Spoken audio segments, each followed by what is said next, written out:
তো হ্যালো বন্ধুরা, আজ হচ্ছে শিবরাত্রির দিন। তো শিবরাত্রির দিনে দেখতে পাচ্ছ বিকেলবেলায় আমরা চলে এসেছি বাজার করতে শিবরাত্রির জন্য। তো এখানে আমরা দুজনে মিলে এসেছি, আর তার সাথে কিন্তু আমার ভাইও চলে এসেছে। আমার বাবার সাথে কিন্তু সবসময় আমার ভাইও চলে আসে, তোমরা জানোই।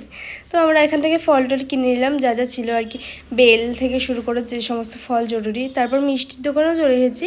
তো মিষ্টি টিষ্টি কিনে আমরা বাড়ি চলে এসেছি। বাড়ি এসে রেডি হয়ে নিয়েছি, দেখতে পাচ্ছ এই যে আমার মা। হে ভগবান, যাচ্ছি তোমার আরাধনায়, তোমার কাছে। সবাইকে ভালো রেখো ঠাকুর, শুধু আমার ফ্যামিলি নয়, পাড়ার, এই রাজ্যের, এই দেশের, এই পৃথিবীর সবাইকে ভালো রেখো। অন্তর থেকে বলছি, একদম আমার শত্রু, আমার বন্ধু, আগে শত্রুদের ভালো রেখো, তারপরে আমার মিত্রদের ভালো রেখো।